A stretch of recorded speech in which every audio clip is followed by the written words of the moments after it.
Hey grade 12s, cool. So if work, energy, and power is getting a bit confusing, we're about to break down question 6 of the June 2025 physics paper, where we're going to clarify some things like the difference between non-conservative and conservative forces, how to use energy principles, as well as calculating power, and then drawing and interpreting some free body diagrams. So let's jump right in. So question 6 says a 20 kg box is initially at rest, okay, at point Y on a rough horizontal surface, okay, that's also important. The box is pulled to the right by a constant force of 100 newtons over here, parallel to the surface. The box is moved a horizontal distance of 4 meters over here and experiences a frictional force of 65 newtons. Okay, great. So we have all that information, and 6.1 says define the term non-conservative force for 2 marks. So we have 2 types of forces. We have non-conservative and we have conservative. Okay, and the difference between the two is that conserve means that something remains the same, which means conservative force happens regardless of the path taken, which means gravity, for example, is always a conservative force because it does not depend on how far the object travels. Gravity will always act with the same amount of force regardless. But a non-conservative force, for example, is something like friction, because the more we move an object across a surface, the more friction is applied to the object. So if we just move this object a little bit to the right, only so much friction will occur. But if we move it a lot more to the right, more friction will occur. So a non-conservative force is a force for which work done in moving an object between 2 points depends on the path taken. Okay, so that just earned us 2 marks over there. This is an all or nothing question. We either get 0 or we get 2. But the important thing for understanding is that a non-conservative force depends on the path taken. As we mentioned, the more we move the block, the more work done by the frictional force will occur. Okay, so that leads us to 6.2 over here, where they are asking us to name the non-conservative force or forces acting on the 20 kg box for 2 marks. So whenever we're looking for a non-conservative force, we are looking in the direction of movement. And this definition helps us see that because the 2 things that are affecting it as it moves are the applied force or the tension and the frictional force, because both of those will affect how much work is done as the object moves 4 meters. So we can just go ahead and write that down. So we have our kinetic frictional force and the applied force. So that just earned us 2 marks over there. And then 6.3, it says using energy principles only in capital letters, calculate the speed of the box at point Z over here. Okay, so whenever energy principles are mentioned, we have to look at either of these guys. This WNC is a great one because that means the work for a non-conservative force, which is exactly what we're dealing with here. So we can work with this, the change in kinetic energy plus the change in potential energy. So that's great. We can work with that. But one reason we don't have to work with that is because there is no potential energy, because this object is on the ground the whole time. So we don't necessarily need to work with that if we don't want to. The other option we can work with is our W net equals change in kinetic energy, because it is on the ground the whole time, which means there's only kinetic energy, which means we can just go ahead and plug this in as well. Okay, so I'm going to write this formula down for us and then we can start working with it and seeing what we have. Okay, so we've just written it down and we're seeing that 6.1 helped us with 6.2 and 6.2 is helping us with 6.3, because the 2 forces that are contributing to the work done in the system is the applied force and the frictional force. We don't have to look at the normal force and gravitational force. There also aren't any other angles to work with, which means we just have 2 forces that we're working with. So W net means the resultant work done, which means we have to look at this formula up here and deal with the work done for the applied force and the work done for the frictional force. Once we have that, those 2 added up or subtracting from one another, considering they're going in different directions, will then equate to the W net. Okay, so we can just write WFA and W frictional force. And then delta EK means the change in kinetic energy, which means half mvf squared. That's our final velocity minus the half mvi squared. Cool. So at this stage, a reminder that W is up here. So I'm just going to write this here for us. So we have F delta X cos of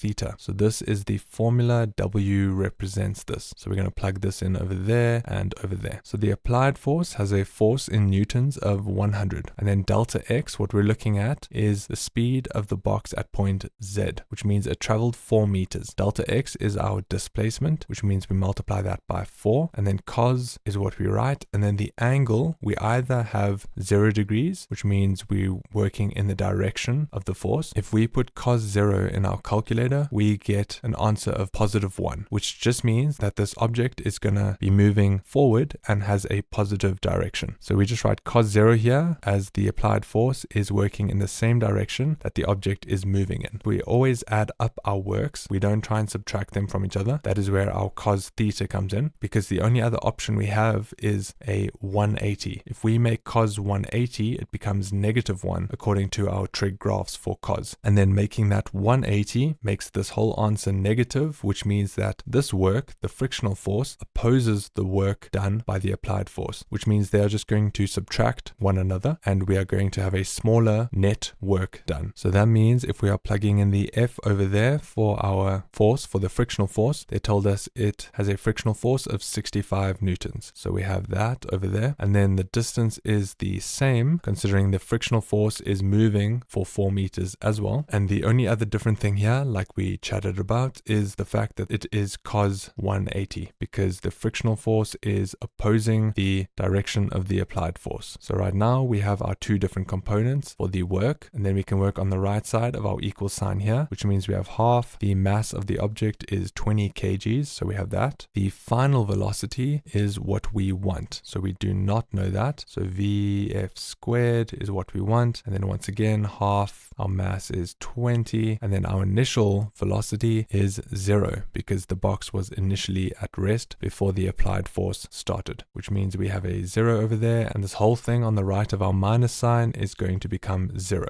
Okay, so at this stage, we can go ahead and start to simplify everything. And then we can solve for our final velocity at point Z. So 100 multiplied by 4 is 400. Cos 0 just means 1, so it is still just positive 400. Okay, plus 65 multiplied by 4 is 260, but the cos 180 makes it a negative. So we have negative 260 over there. And then a half times 20 is 10. Vf squared remains over there. And then a reminder that this whole thing amounts to 0 because we are multiplying by a 0 here, considering the velocity was 0 because the box was at rest. So then 400 minus 260 is 140 over there, and this equals 10 Vf squared. Cool, we can divide the 140 by 10, and that leaves us with 14, and that equals Vf squared. And then we can go ahead, take the square root of both, and our final answer for Vf, our final velocity at point Z, is 3,74 meters per second to the -1. So we just earned 5 marks over there. And then 6.4 over here says calculate the average power dissipated by the 100 Newton force between point Y and point Z. So it is just focusing on the 100 Newton applied force, and they're asking for the average power. So if we look up here, we have our PAV equals force times VAV. So we're going to go ahead and write that down. It is the easiest power formula to work with in this case, considering they said average power, and we also haven't given the force that we need to work with. So I'm going to write that down now, which means we do not have to look at the frictional force here. We just have to look at the power of the 100 Newton force. So our F is 100 over there. Our VAV is the average velocity, okay? Which means we have to add up the two velocities and then divide them by 2, which means our initial velocity was 0 because it was at rest, and our final velocity is what we just calculated, which was 3.74 over here. So at this stage, we have everything. This is only a 3-mark question, which means we can just plug this in our calculator and solve for it, which means our average power is 187 watts. And that is our final answer there for 3 marks. Okay, great. So 6.5 says the box is now pulled upwards by a 100 Newton force on the original surface, which is now inclined at an angle as shown in the diagram below. So everything is exactly the same, except this box is now on a slope.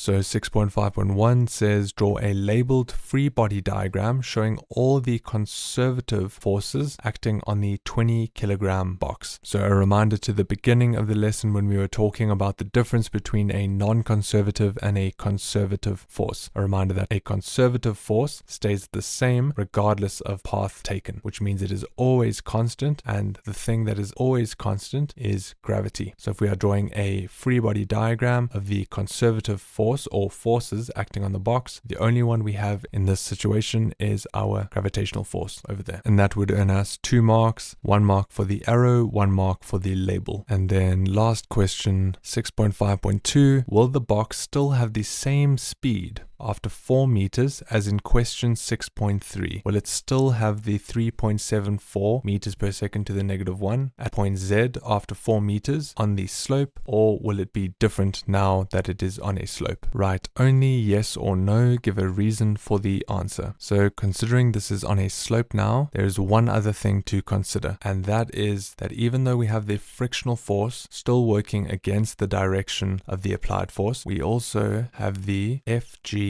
parallel working down the slope. And because there's an FG parallel working against the applied force, because we are on a slope, it means that the FG parallel will also contribute negatively to the net work done on this whole block. And that means that if we were to plug it back into the formula that we are working with in 6.3, although we would have to work with the potential energy, considering there is now height here, it would lose work because of this FG parallel. Okay, and because of that, that would affect the final velocity as it approaches and reaches point Z over here. So will the box still have the same speed after 4 meters as in question 6.3? Our answer is no, and that is because our F net will decrease because FG parallel is negative and will remove energy from the system, i.e. velocity will decrease. Okay, and that just earned us 2 marks over there and 16 marks for this whole section. Okay, great job guys. Let me know if there are any questions in the comments below, and then I will see you in the next video.